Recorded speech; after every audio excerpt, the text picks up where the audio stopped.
I'm Kent from Montana, and you're watching The Philip DeFranco Show. This is a news show.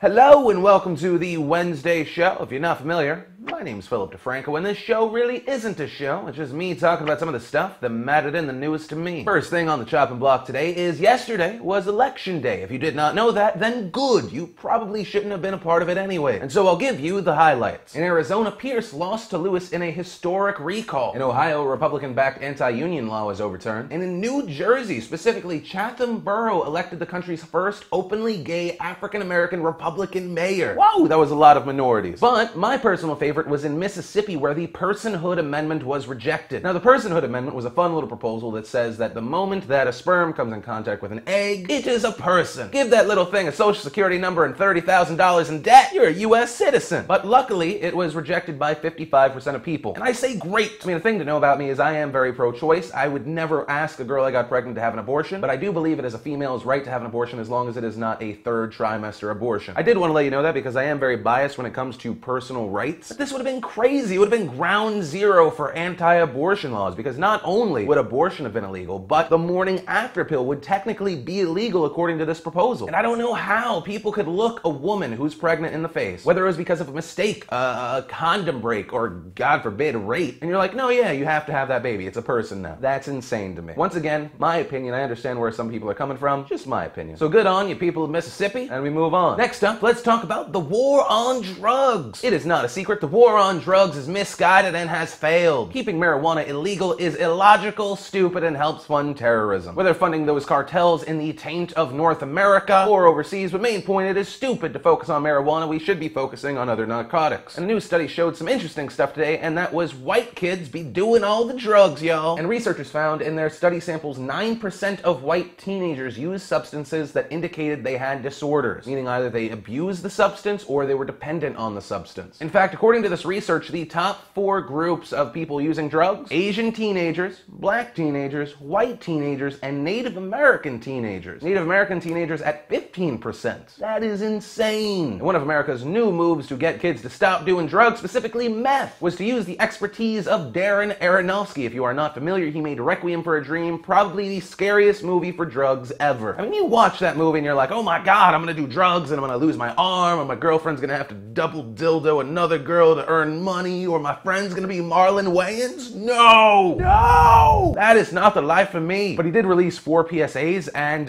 here's one of them. If I had asked, will I lose control on meth? Can meth really make you violent? Or, if I had asked, will meth make me steal from my own family? I wouldn't be asking my brother. Where's your money? Where is it? Give it to me! Give it!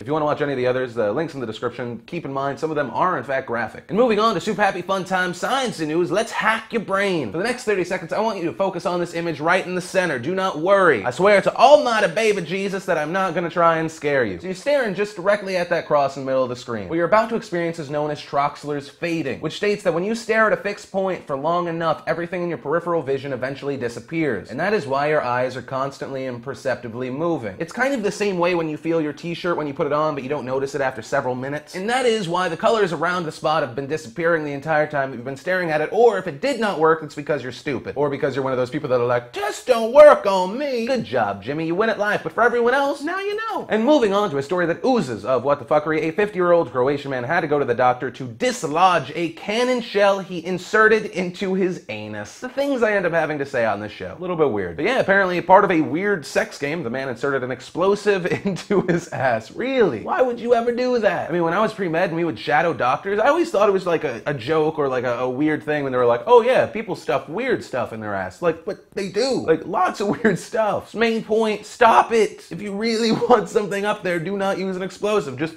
ask her nicely. Worst case scenario, she either says no or you have to remind her to wash her hands before she rubs her eyes. And the funniest thing of the situation is the guy might go to jail, not because it's illegal to insert a cannon shell into your ass, but it's illegal to have one. So there you go, proving as always, bitches be crazy. We move on to the last story of the day today, and we're going to finally start talking about Penn State. If you have not heard yet, Penn State is in the middle of a child molestation scandal. The former Penn State defensive coordinator Jerry Sandusky has been charged with sexually assaulting 8 young boys during a 15-year span, including on Penn State property. But according to Fox, more boys have been coming out and saying, Jerry did this to me, and the number might actually be closer to 20. And so obviously this is a huge scandal, and you wonder, how did this happen? And while Sandusky was arrested over the weekend, that wasn't the end of it. Athletic director Tim Curley and school administrator Gary Schultz were charged with lying to a grand jury and failing to disclose suspected child abuse to the authorities, which they knew about because Penn State head coach Joe Paterno had reported it. While Paterno himself had not seen it, he said a graduate assistant saw it, reported it, and he fulfilled his legal obligation. But a lot of people have started to come down on Joe, saying, oh yeah, he fulfilled his legal obligations, but what about his moral obligation? And it seems that if anyone agreed, it was actually Joe Paterno himself, who announced in a press conference this morning that he was retiring after 46 seasons with Penn State, saying he wished he had done more rather than just his legal obligations. So yeah, a lot of craziness over at Penn State. Personally, I don't think Joe was in the wrong. Now granted, if he saw it in person, yes, he should have gone to the cops, but he didn't. Someone said that they saw something, so he reported it. As far as the people he told not doing anything with that information because they thought it might hurt them, that is fucked up. But I guess we'll see how it goes. And that was really everything that mattered to me today. Of course, that brings us to the part where I ask you the question of the day today, which is, do you think it was Joe's fault? Do you think Joe is to blame? Let me know in the comments down below. And of course, that part where we throw something at your face. And today we will give away another copy of Modern Warfare 3. Any system, doesn't matter. Of course, to possibly get said thing, leave a comment on this video. Mucho appreciati audio. And of course, a big thank you to those who hit the like button, favorite it, share it with your friends. Thanks for helping the show grow. But guys, like I said, that's really all that mattered to me today. And as always, my name is Philip DeFranco, and you've been filled in. And I will see you tomorrow. Oh, hello. Oh my goodness, it's Tuesday. I miss Loopocalypse. I was on a plane. Planes